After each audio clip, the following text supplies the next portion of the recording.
ఏపీలో ఎన్నికలు సమీపిస్తున్న వేళ ఉండి నియోజకవర్గ వ్యవహారం టీడీపీకి తలనొప్పిగా మారింది. టికెట్ రేసులో ఒకవైపు సిట్టింగ్ ఎమ్మెల్యే రామరాజు ఉంటే మరోవైపు ఎంపీ రఘురామకృష్ణరాజు ఉన్నారు.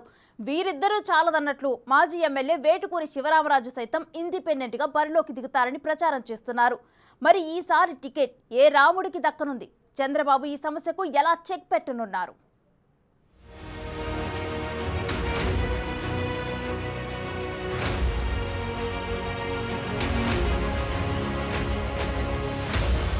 టీడీపీలో ఉండి టికెట్ వ్యవహారం కాకరేపుతోంది.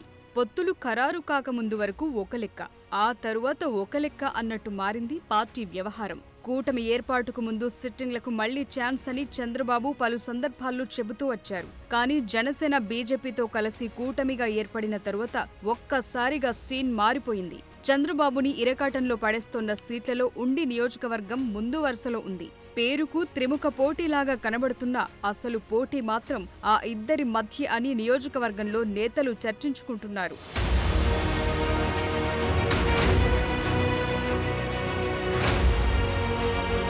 2024 ఎన్నికల మొదటి జాబితాలో టీడీపీ ఉండి అభ్యర్థిగా సిట్టింగ్ ఎమ్మెల్యే మంతెన రామరాజును ప్రకటించింది. అప్పటి నుంచి నియోజకవర్గంలో ఎమ్మెల్యే రామరాజు ప్రచార కార్యక్రమం ముమ్మరంగా కొనసాగించారు. ఆయనతో పాటు ఆయన సతీమణి మంతెన సుష్మ సైతం భర్తను గెలిపించాలని ఇంటింటికి ప్రచారం చేశారు. అయితే నరసాపురం ఎంపీగా ఉన్న రఘురామకృష్ణంరాజు అఫీషియల్ గా టీడీపీ తీర్థం పుచ్చుకోవడంతో ఒక్కసారిగా సీన్ మారిపోయింది. రఘురామకృష్ణంరాజును ఈసారి అసెంబ్లీ బరిలో నిలుపుతారంటూ ప్రచారం జోరందుకుంది. దాంతో ఉండి నుంచి ఆయన పోటీ చేస్తారని టాక్ బయటకు రావడంతో రామరాజు వర్గీయులు రోడ్డెక్కారు.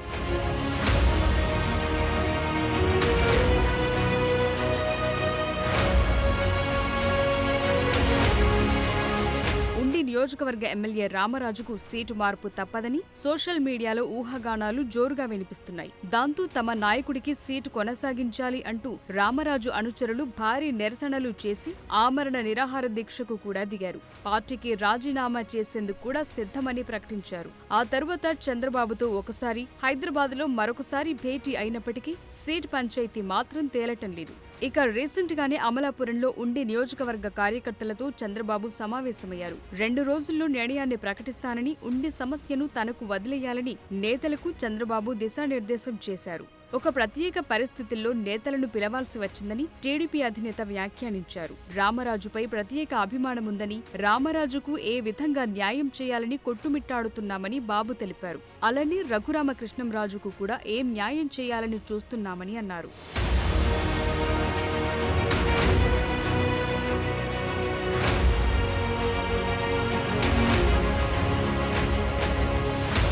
అయితే అమలాపురంలో భేటీ అయిన ఎమ్మెల్యే రామరాజు త్యాగాలకు సిద్ధంగా ఉండాలని చంద్రబాబు చెప్పటంతో కార్యకర్తల ముందే ఆయన కన్నీటి పర్యంతమయ్యారు. రామరాజు ఆవేదనతో సీటు మార్పు తప్పదని అర్థం చేసుకున్న రామరాజు అనుచరులు ఆమరణ దీక్షకు సైతం దిగటం, అందులో ఒకరి ఆరోగ్య పరిస్థితి విషమించటంతో ఆసుపత్రికి తరలించారు. మిగిలిన వారు దీక్షను కొనసాగిస్తూ రామరాజుకి టికెట్ ఇవ్వాలని డిమాండ్ చేస్తున్నారు.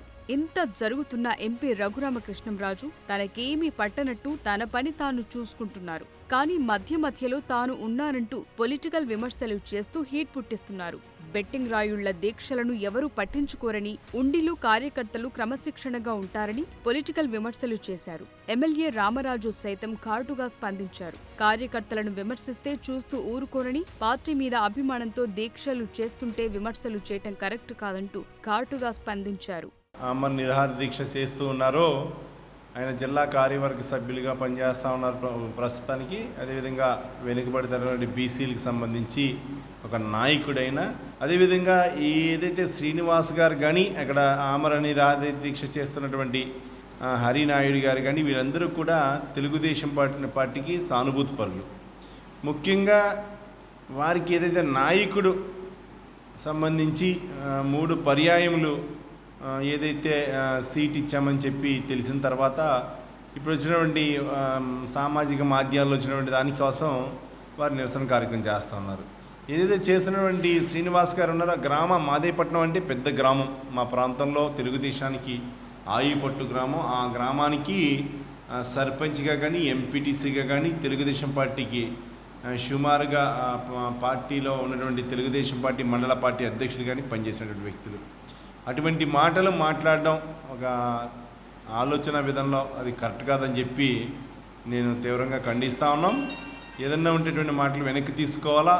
తెలుగుదేశం పార్టీ కుటుంబ సభ్యులు ఈరోజు ప్రతి ఒక్క కార్యక్రమం అంటే మొన్న మోటార్ సైకిల్ ర్యాలీ జరిగింది, కొన్ని వేల మంది వచ్చారు, వాళ్ళందరూ బెట్టింగ్ రాయిలా.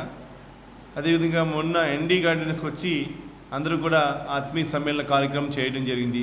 అందులో పాల్గొన్నటువంటి వారు కూడా అటువంటి వారైనా? అవి కాదు. ఎప్పుడు కూడా తెలుగుదేశం పార్టీ అంటే ఎప్పుడు కూడా కార్యకర్త ఎప్పుడు కూడా గ్రౌండ్ లెవెల్లో కష్టపడి పనిచేసేటువంటి వ్యక్తులు. మరోపక్క రఘురామకృష్ణంరాజు సైతం ఇప్పటికీ తనకు నరసాపురం నుండి ఎంపీ టికెట్ కేటాయిస్తుందని ఆశతో ఎదురు చూస్తున్నారు.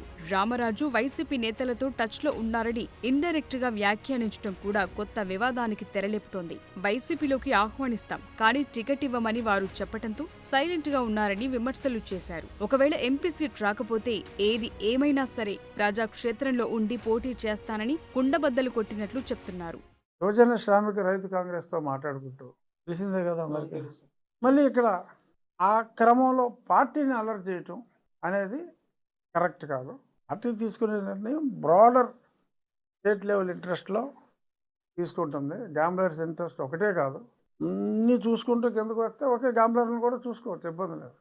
ఎన్ని కోట్లు పెట్టగట్టారో అందరికీ తెలుసు, ఎందుకు పోరాడుతున్నారో అందరికీ తెలుసు.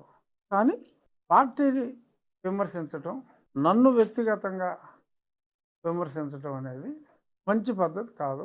రేపొద్దున నాకు ఎంపీ సీటు వచ్చిందనుకోండి, ఇప్పుడు ఈయన మరి పార్టీని విమర్శించాడు, అనవసరం కదా.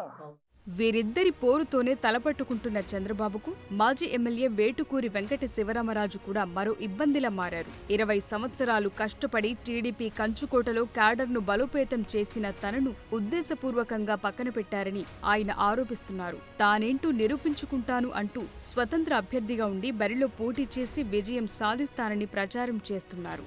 మొత్తానికి ఈ ఊహించని పరిణామాలతో పార్టీ నష్టపోతుందన్న భావనలో ఉన్నారు పార్టీ అభిమానులు. ఇకనైనా అధిష్టానం చొరవ చూపించి అసంతృప్తులను బుజ్జగించకపోతే భారీ మూల్యం చెల్లించుకోక తప్పదని ఆవేదన వ్యక్తం చేస్తున్నారు. చంద్రబాబు త్వరలోనే ఈ ఇష్యూకి చరమగీతం పాడాలని ఉండి నియోజకవర్గ టీడీపీ నేతలు కోరుకుంటున్నారు.